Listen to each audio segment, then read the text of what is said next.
ਵਾਹਿਗੁਰੂ ਜੀ ਕਾ ਖਾਲਸਾ ਵਾਹਿਗੁਰੂ ਜੀ ਕੀ ਫਤਿਹ। ਗੁਰੂ ਪਿਆਰੇ ਗੁਰੂ ਸਾਰੇ ਸਾਧ ਸੰਗਤ ਜੀਓ,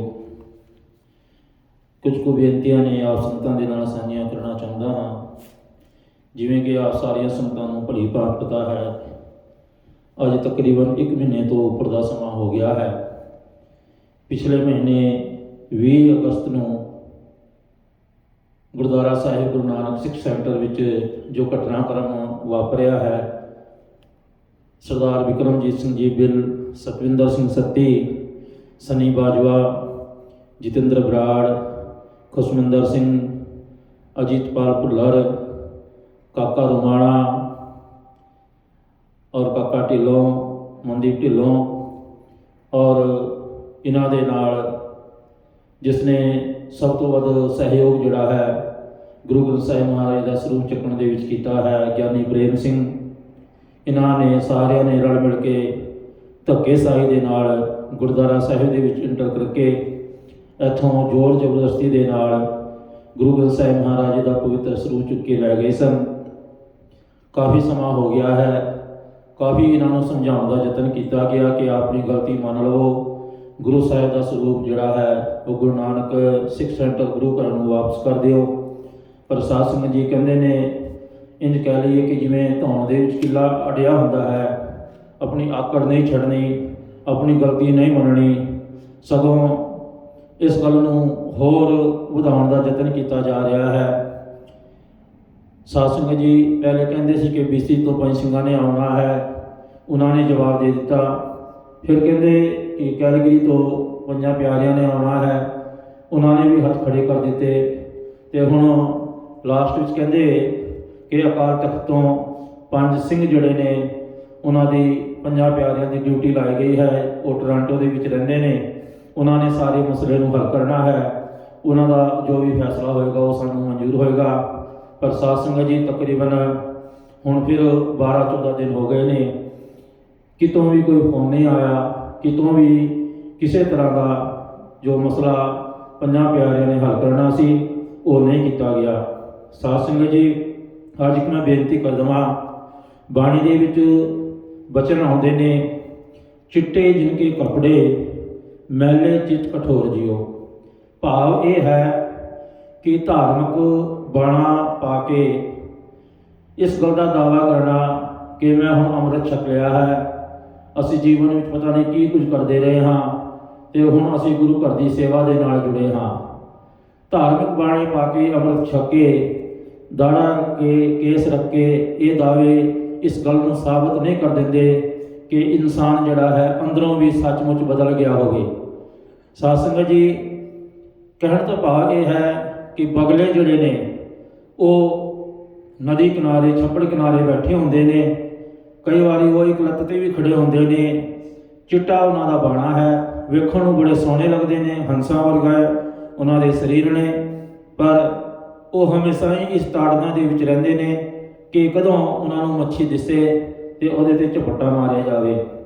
ਸੋ ਸਾਧ ਸੰਗਤ ਜੀ ਇਸੇ ਤਰੀਕੇ ਦੇ ਨਾਲ ਜਿਹੜਾ ਹੈ ਆਪਣਾ ਭਾਵੇਂ ਅਹੰਕਾਰ ਸਮਝ ਲਓ, ਭਾਵੇਂ ਆਪਣਾ ਗੁੰਡਾ ਰਾਜ ਸਮਝ ਲਓ, ਇਹਨਾਂ ਲੋਕਾਂ ਨੇ ਜੋ ਤਾਨਾਸ਼ਾਹੀ ਦਿਖਾਈ ਹੈ ਕਿ ਰਜਾਇਣਾ ਸਾਹਿਬ ਦੇ ਵਿੱਚ ਦੂਜਾ ਗੁਰੂ ਘਰ ਕਿਉਂ ਖੁੱਲ੍ਹ ਗਿਆ, ਇਸ ਗੁਰੂ ਘਰ ਨੂੰ ਜਿੱਦਾਂ ਵੀ ਕਰਕੇ ਕਿਸੇ ਵੀ ਤਰੀਕੇ ਦੇ ਨਾਲ ਜਿਹੜਾ ਹੈ ਉਹ ਬੰਦ ਕਰਾਇਆ ਜਾਵੇ। ਸਾਧ ਸੰਗਤ ਜੀ ਇਹਨਾਂ ਸਾਰਿਆਂ ਬੰਦਿਆਂ ਨੇ ਸਰਦਾਰ ਵਿਕਰਮਜੀਤ ਸਿੰਘ ਬਿੱਲ ਅਤੇ ਗਿਆਨੀ ਪ੍ਰੇਮ ਸਿੰਘ ਦੀ ਅਗਵਾਈ ਦੇ ਵਿੱਚ ਗੁਰਦੁਆਰਾ ਸਾਹਿਬ ਤੋਂ ਗੁਰੂ ਗ੍ਰੰਥ ਸਾਹਿਬ ਜੀ ਦਾ ਪਵਿੱਤਰ ਸਰੂਪ ਚੱਕਿਆ ਹੈ ਅਤੇ ਅਜੇ ਵੀ ਝੁਕਣ ਲਈ ਤਿਆਰ ਨਹੀਂ ਹੈ। ਸੋ ਬਿੱਲ ਸਿੰਘ ਜੀ ਇੱਕ ਗੱਲ ਹਮੇਸ਼ਾ ਯਾਦ ਰੱਖਿਓ, ਤੁਸੀਂ ਵੱਡੇ ਹੋ, ਤੁਹਾਡਾ ਸਤਿਕਾਰ ਕਰਦਾ ਹਾਂ, ਪਰ ਕਿਸੇ ਦੇ ਨਾਲ ਗਲਤ ਕਰਕੇ ਆਪਣੀ ਵਾਰੀ ਦਾ ਇੰਤਜ਼ਾਰ ਜ਼ਰੂਰ ਕਰਨਾ ਚਾਹੀਦਾ ਹੈ। ਇੱਕ ਸਿਆਣਾ ਬੰਦਾ ਸੋਚਦਾ ਹੁੰਦਾ ਹੈ ਕਿ ਇੱਜ਼ਤ ਬਣੀ ਰਹੇ ਸਭ ਦੀ, ਇਸ ਕਰਕੇ ਉਹ ਚੁੱਪ ਰਹਿੰਦਾ ਹੈ, ਪਰ ਇੱਕ ਮੂਰਖ ਬੰਦਾ ਸੋਚਦਾ ਹੈ ਕਿ ਮੇਰੇ ਤੋਂ ਸਾਰੇ ਡਰਦੇ ਹਨ, ਇਸ ਕਰਕੇ ਮੇਰੇ ਮੂਹਰੇ 'ਤੇ ਕੋਈ ਬੋਲਦਾ ਨਹੀਂ, ਮੇਰੇ ਮੂਹਰੇ ਤਾਂ ਕੋਈ ਖੜਦਾ ਨਹੀਂ।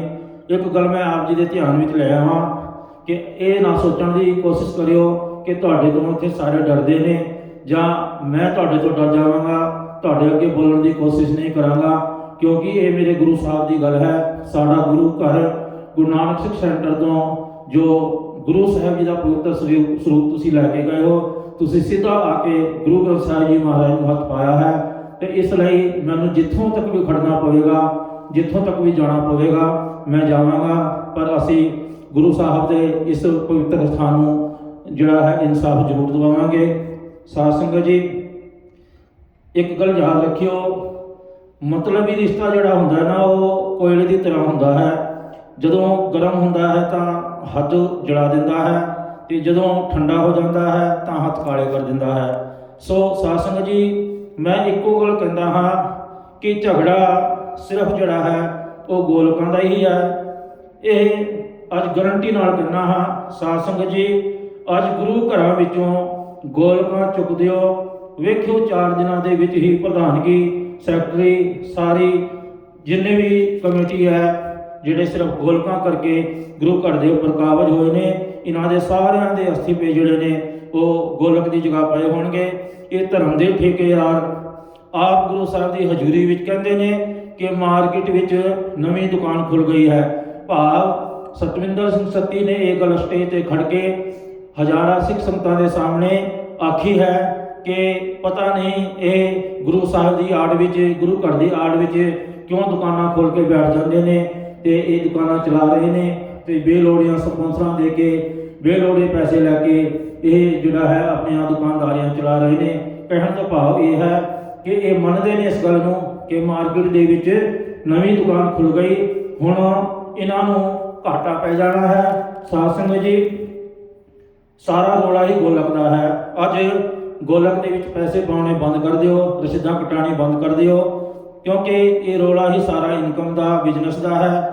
ਬਾਕੀ ਇਲਜ਼ਾਮ ਤਾਂ ਇੱਕ ਬਹਾਨਾ ਹੈ। ਹੁਣ ਸਮਝ ਨਹੀਂ ਆਉਂਦੀ ਕਿ ਇਹਨਾਂ ਦੇ ਪੰਜ ਪਿਆਰੇ ਸਾਹਿਬ ਜੀ, ਜੋ ਇਹ ਕਦੇ ਕਹਿੰਦੇ ਸੀ BC ਤੋਂ ਆਉਣੇ ਨੇ, ਕਦੇ ਕਹਿੰਦੇ ਸੀ ਕੈਲਗਰੀ ਤੋਂ ਆਉਣੇ ਨੇ, ਤੇ ਕਦੇ ਟੋਰਾਂਟੋ ਤੋਂ ਆਉਣੇ ਸੀ, ਪਤਾ ਨਹੀਂ ਕਿਉਂ ਨਹੀਂ ਆ ਰਹੇ ਸਿੰਘ ਸਾਹਿਬ, ਕਿਉਂਕਿ ਸਾਰਿਆਂ ਨੂੰ ਪਤਾ ਹੈ ਕਿ ਇਹਨਾਂ ਨੇ ਜੋ ਕੀਤਾ ਹੈ ਸਰਾਸਰ ਗਲਤ ਕੀਤਾ ਹੈ। ਸੋ ਸਾਧ ਸੰਗਤ ਜੀ, ਦਾਸ ਆਪ ਜੀ ਨੂੰ ਪੁੱਛਣਾ ਚਾਹੁੰਦਾ ਹੈ ਕਿ ਕੀ ਕਦੇ ਆਪ ਜੀ ਨਾਲ ਇਦਾਂ ਹੋਇਆ ਹੈ ਕਿ ਤੁਸੀਂ ਅੰਦਰੋਂ ਰੋ ਰਹੇ ਹੋਵੋ ਪਰ ਆਪਣੀ ਫੈਮਿਲੀ ਦੇ, ਪਰਿਵਾਰ ਦੇ ਸਾਹਮਣੇ ਨੋਰਮਲ ਬਣ ਕੇ ਰਹਿੰਦੇ ਹੋਵੋ? ਪਰ ਇਹ ਸਾਧ ਸੰਗਤ ਜੀ ਸਭ ਕੁਝ ਮੇਰੇ ਨਾਲ ਵਾਪਰ ਰਿਹਾ ਹੈ। ਅੰਦਰੋਂ ਮੈਂ ਬਹੁਤ ਜ਼ਿਆਦਾ ਦੁਖੀ ਹਾਂ। ਡਰ ਲੱਗਦਾ ਹੈ ਕਿ ਜਿਸ ਤਰ੍ਹਾਂ ਸਰਦਾਰ ਬਿਕਰਮਜੀਤ ਸਿੰਘ ਬਿੱਲ ਹੋਰਾਂ ਨੇ ਰੇਡੀਓ ਤੇ ਚੱਲਦੇ ਹੋਏ ਲਾਈਵ ਟਾਕ ਸ਼ੋਅ ਦੇ ਵਿੱਚ ਸਰੇਆਮ ਧਮਕੀ ਦਿੱਤੀ ਹੈ ਕਿ ਮੈਂ ਇਹਦੇ ਘਰ ਜਾ ਕੇ ਕੁਝ ਵੀ ਕਰ ਸਕਦਾ ਹਾਂ, ਪਤਾ ਨਹੀਂ ਕਿਸ ਵੇਲੇ ਕੀ ਹੋ ਜਾਵੇ, ਕੀ ਘਟਨਾ ਵਾਪਰ ਜਾਵੇ। ਸਾਧ ਸੰਗਤ ਜੀ, ਹੁਣ ਤੇ ਘਰੋਂ ਬਾਹਰ ਨਿਕਲਦਿਆਂ ਵੀ ਡਰ ਲੱਗਦਾ ਹੈ। ਜਿਹੜਾ ਬੰਦਾ ਹਜ਼ਾਰਾਂ ਲੋਕਾਂ ਦੇ ਸਾਹਮਣੇ ਸਰੇਆਮ ਧਮਕੀ ਦੇ ਸਕਦਾ ਹੈ ਤੇ ਇਹਦਾ ਮਤਲਬ ਹੈ ਉਹ ਕੁਝ ਵੀ ਕਰ ਸਕਦਾ ਹੈ। ਇਸ ਕਰਕੇ ਗੁਰੂ ਸਾਹਿਬ ਜੀ ਦੇ ਸਾਹਮਣੇ ਛੋਟੇ ਬਣ ਕੇ ਰਹੀਏ, ਵੱਡੀਆਂ ਵੱਡੀਆਂ ਰਹਿਮਤਾਂ ਮਿਲਣਗੀਆਂ ਗੁਰੂ ਤੋਂ, ਕਿਉਂਕਿ ਵੱਡਾ ਹੋਣ ਤੇ ਤਾਂ ਮਾਂ ਵੀ ਗੋਦ ਚੋਂ ਉਤਾਰ ਦਿੰਦੀ ਹੈ। ਦਿਨ ਤਾਂ ਸਭ ਦੇ ਆਉਂਦੇ ਨੇ ਇਹ ਖੇਡਾਂ ਕਰਤਾਰ ਦੀਆਂ, ਕਦੇ ਬੰਦਾ ਲੱਕੜਾਂ ਨੂੰ ਤੇ ਕਦੇ ਲੱਕੜਾਂ ਬੰਦੇ ਨੂੰ ਸਾੜਦੀਆਂ। ਬਿਲ ਸਿੰਘ ਜੀ, ਬੇਨਤੀ ਹੈ ਕਿਸੇ ਦਾ ਬੁਰਾ ਕਰਕੇ ਖੁਸ਼ ਨਾ ਹੋਣਾ, ਕਿਉਂਕਿ ਰੱਬ ਜਦੋਂ ਵੀ ਹਿਸਾਬ ਕਰਦਾ ਹੈ ਤਾਂ ਸੰਭਲਣ ਨਹੀਂ ਦਿੰਦਾ। ਸੰਭਲਣ ਦੀ ਤਾਂ ਦੂਰ ਦੀ ਗੱਲ ਹੈ, ਰੋਣ ਲਾਇਕ ਵੀ ਨਹੀਂ ਛੱਡਦਾ। ਇਸ ਲਈ ਬਿਲ ਸਾਹਿਬ ਜੀ, ਬੇਨਤੀ ਹੈ ਕਿ ਖੁਦ ਨੂੰ ਬਚਾਉਣ ਲਈ ਦੂਜਿਆਂ ਤੇ ਦੋਸ਼ ਜਾਂ ਇਲਜ਼ਾਮ ਨਾ ਲਾਓ, ਕਿਉਂਕਿ ਵਕਤ ਦੇ ਕੋਲ ਸੱਚਾਈ ਨੂੰ ਪ੍ਰਗਟ ਕਰਨ ਦਾ ਆਪਣਾ ਹੀ ਇੱਕ ਵੱਖਰਾ ਤਰੀਕਾ ਹੈ। ਸੋ ਸਾਧ ਸੰਗਤ ਜੀ, ਗੱਲ ਨੂੰ ਮੈਂ ਮੁੱਕਦੀ ਕਰਾਂ।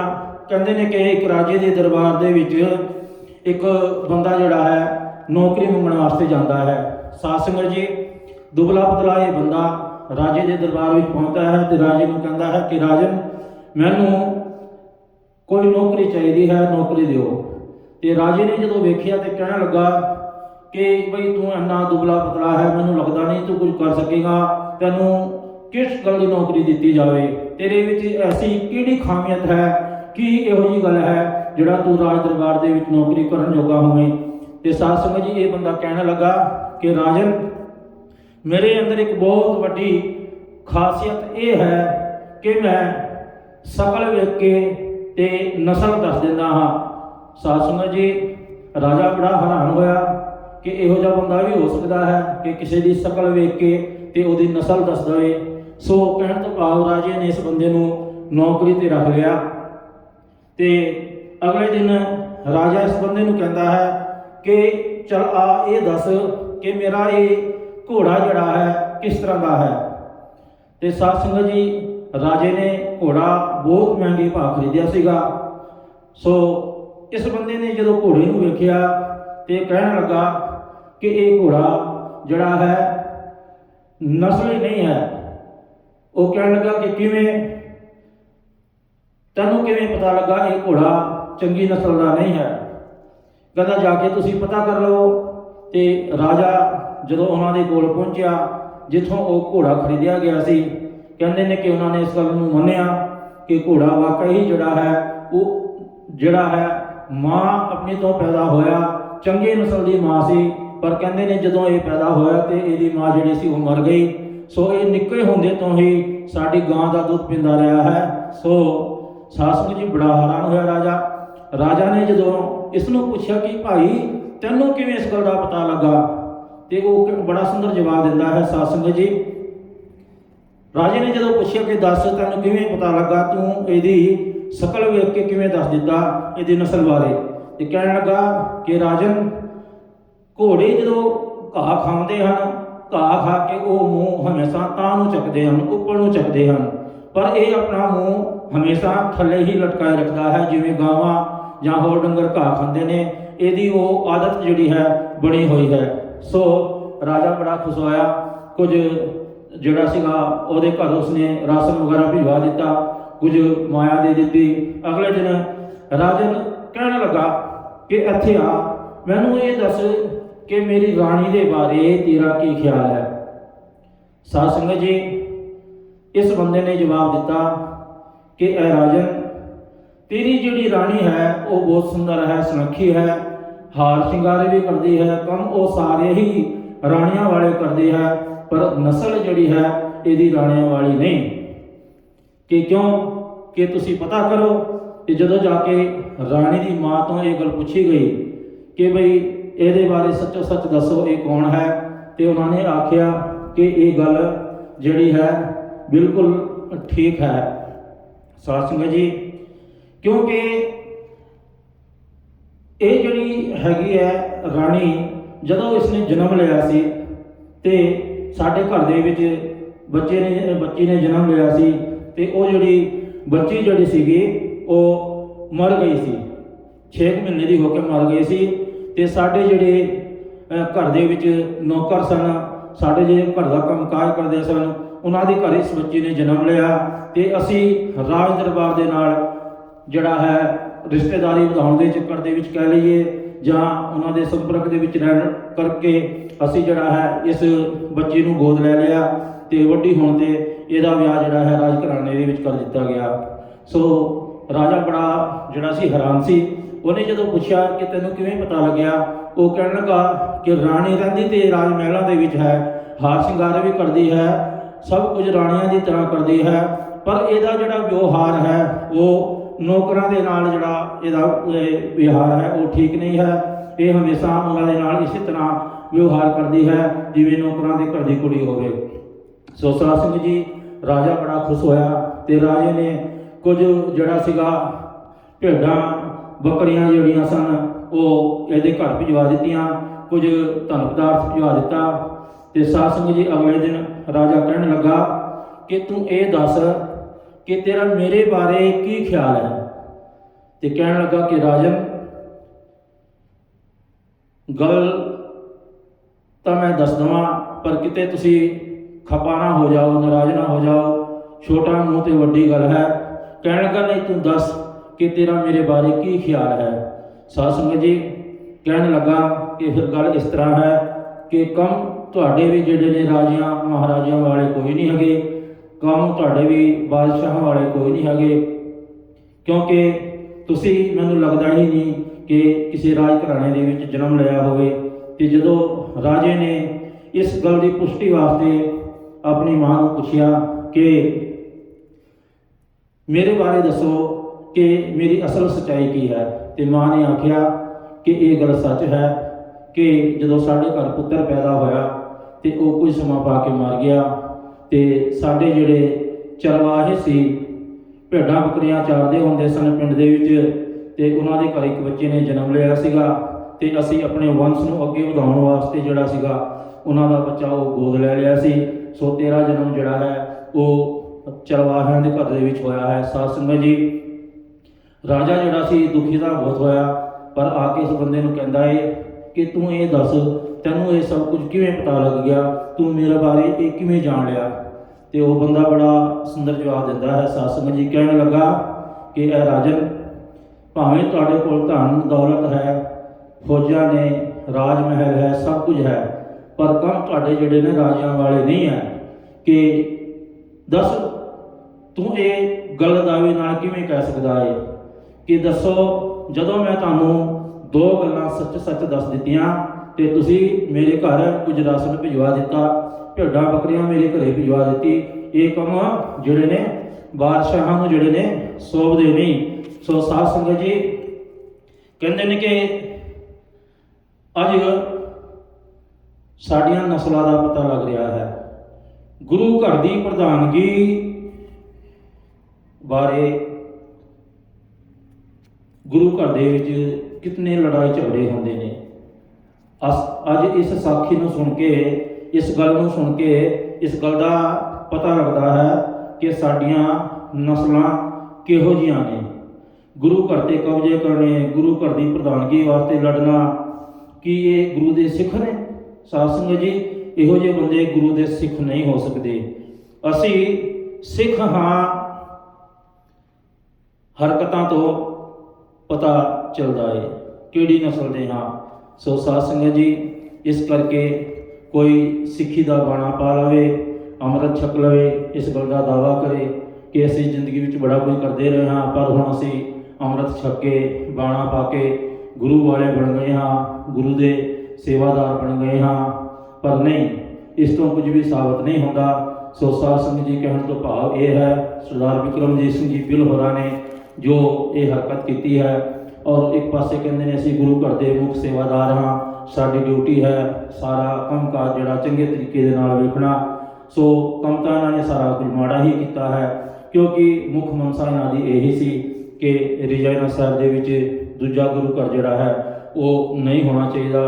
ਕਿਉਂਕਿ ਸਿੱਧੀ ਜੀ ਗੱਲ ਹੈ, ਜਿਹੜੇ ਗੁਰੂ ਨਾਨਕ ਸਿੱਖ ਸੈਂਟਰ ਗੁਰੂ ਘਰ ਨੂੰ ਦੁਕਾਨ ਕਹਿ ਰਹੇ ਨੇ ਕਿ ਇੱਕ ਦੁਕਾਨ ਖੁੱਲ੍ਹ ਗਈ ਹੈ ਮਾਰਕੀਟ ਦੇ ਵਿੱਚ, ਤੇ ਇਹ ਜ਼ਾਹਰ ਜੀ ਗੱਲ ਹੈ ਕਿ ਜਦੋਂ ਇੱਕ ਵੱਡੀ ਦੁਕਾਨ ਕਿਸੇ ਸ਼ਹਿਰ ਦੇ ਵਿੱਚ ਚੱਲਦੀ ਹੋਵੇ ਤੇ ਉਹਦੇ ਨਾਲ ਕੋਈ ਹੋਰ ਛੋਟੀ ਦੁਕਾਨ ਖੜੀ ਹੋ ਜਾਵੇ ਤੇ ਗਾਹਕ ਜਿਹੜੇ ਨੇ ਆਲਮੋਸਟ ਤਕਰੀਬਨ ਟੁੱਟਦੇ ਹੁੰਦੇ ਨੇ। ਸੋ ਅਸੀਂ ਤਾਂ ਕਦੇ ਗੁਰੂ ਘਰ ਨੂੰ ਦੁਕਾਨ ਵਰਗਾ ਲਫ਼ਜ਼ ਨਹੀਂ ਦੇ ਸਕਦੇ, ਪਰ ਇਹਨਾਂ ਨੇ ਦਿੱਤਾ ਹੈ। ਇਹਨਾਂ ਨੇ ਆਖਿਆ ਹੈ ਕਿ ਗੁਰੂ ਘਰ ਦੀ ਆੜ ਦੇ ਵਿੱਚ ਦੁਕਾਨਾਂ ਚਲਾ ਰਹੇ ਨੇ, ਸਪੋਂਸਰਾਂ ਵੇਚਦੇ ਨੇ, ਬੇਲੋੜੇ ਪੈਸੇ ਲੈਂਦੇ ਨੇ।